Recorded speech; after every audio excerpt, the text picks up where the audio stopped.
Welcome to Living in Beauty.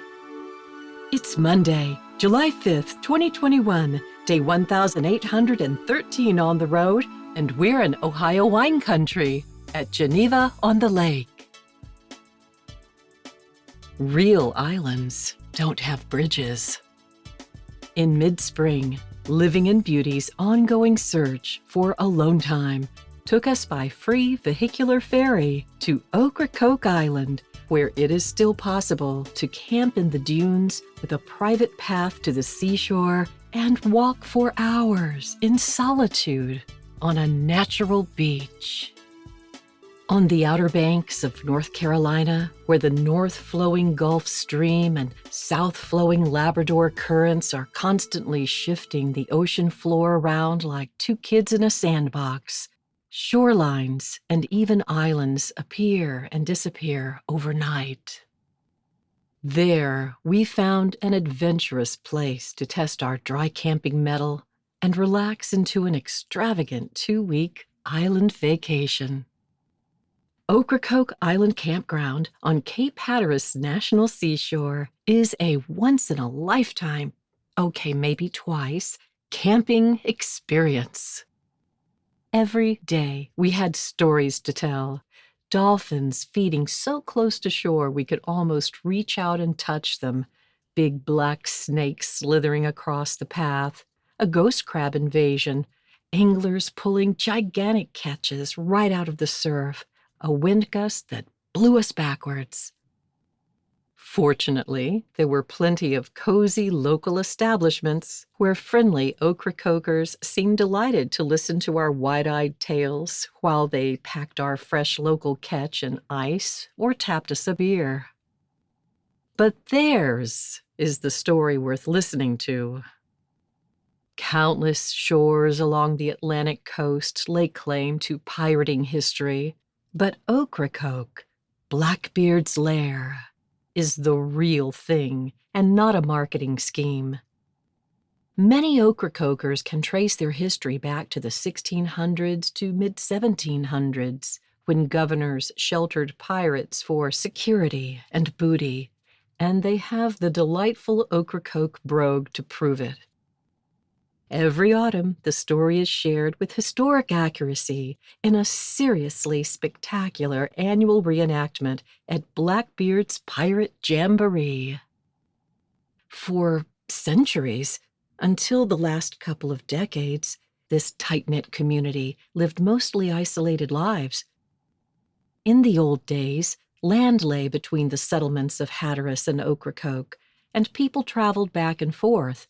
These remote communities, on the fringe of America, swelled with settlers from Jamestown and Williamsburg as desperate colonists escaped overtaxation and debt.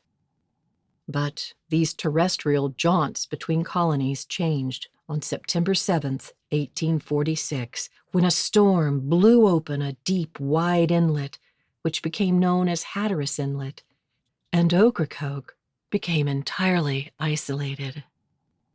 Previously known as Pilot Town, for the old local specialty of navigating ships through the treacherous Pamlico Sound, Ocracokers also fish and hunt and perform sea rescue missions. In World War II, the tiny island was a top-secret training base for amphibious warfare.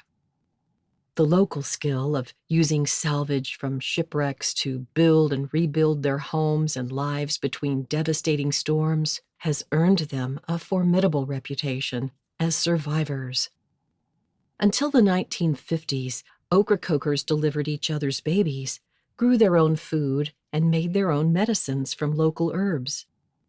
Even today, many locals prefer to stay home rather than travel away from the island. The cemeteries of Ocracoke also have a story to tell. With more than 80 family cemeteries, the dead outnumber the living population. Most of the island's visitors are day trippers. Perhaps the free ferry from Hatteras is to blame for that. Most first-timers are blasting through on a tour of the Outer Banks and unwittingly knock Ocracoke off as a been-there-done-that. Big mistake. You need at least 4 days to absorb the island culture and take in the fabulous beaches. We stayed for 13. True, the island is small enough to explore on a bicycle. Most locals use bicycles and golf carts instead of cars, and a stroll through the village can be accomplished in about 30 minutes. But it would be a shame to miss a single detail. The delicious local seafood and restaurants. Boating, sailing, kayaking, shelling, and cycling.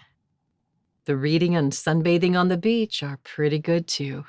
Not to forget the beach combing and basking in the fresh air. Beach walks were a daily adventure. We really slowed down and got a sense of the island, its rhythm and landscape, and slowly I began imagining what it would be like to live far, far away from it all. Back in the 1950s, an overambitious marketer touted Ocracoke as the Bermuda of the USA. Now, I've never been to Bermuda, but I've seen pictures, and there is little resemblance. True, they are both islands with pinkish sand and occupy the same ocean and are located in the hurricane belt along the Gulf Stream, but they are not cut from tectonically equivalent cloth. Bermuda sits pretty on a limestone pedestal, and Ocracoke Island is barely more than a shifting sandbar rising less than 5 feet above sea level, and, according to coastal geographers, will be underwater before the turn of the next century. But the mere threat of sinking sand doesn't hinder the real estate business on Ocracoke. From the prices, you'd think it was Bermuda. Figuring that my new favorite island wasn't going to sink in my lifetime, I let down my defenses and fell in love with an old 2-room overwater house known as the Fish House, built by Sam Jones. It has no plumbing, kitchen, or bathroom. The asking price was in the 800,000s. So there you go. For sailors, pirates sure do have a keen sense of real estate. You don't need much to survive. Just some fresh water, fresh fish, and a hiding place with ghost ships, ghost stories, and ghostly places. And a really good escape route. Even though it didn't work out for poor Blackbeard, I truly could live in Ocracoke. In almost 5 years of living in beauty, I've never felt more grief about pulling out of a place. While browsing through the Village Craftsman, I broke my rule to take only photos and actually bought something. Part of the joy of keeping the Living in Beauty travel journal is reliving our experience.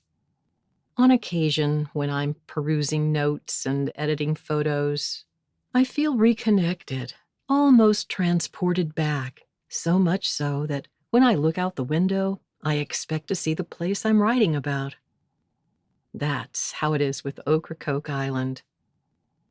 Now I understand why people say they left their heart in wherever, because my heart still feels kind of shipwrecked. Who knows how long it will take to get the Ocracoke out of my system? Perhaps my senses were heightened. Being on a sandbar 20 miles out in the Atlantic Ocean for 2 weeks is an efficient reminder of one's vulnerability. Regardless of the voyage by ferry, Living in Beauty was, in truth, just something that washed ashore during 2 weeks of shoulder season. And if given a chance, that pristine natural environment would have been proud to use us as a sandbag until we turned up as salvage for some Ocracoker's snazzy she-shack. Right from that first day, we were picking up on the signs and signals.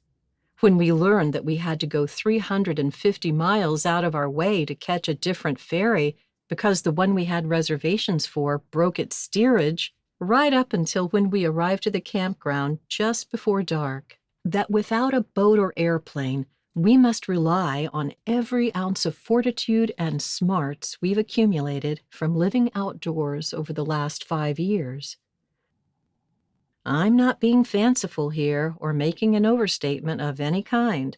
When traveling through the Outer Banks, the gorgeous natural beauty, the National Park Service, and the tourism industry is no insurance policy or guarantee of safety. Fact is, real adventure has teeth. And Ocracoke offers no artificiality, pretense, or groundless assurances. So, we were constantly following current weather reports, monitoring tides, scanning for alerts about incoming storms and rip currents.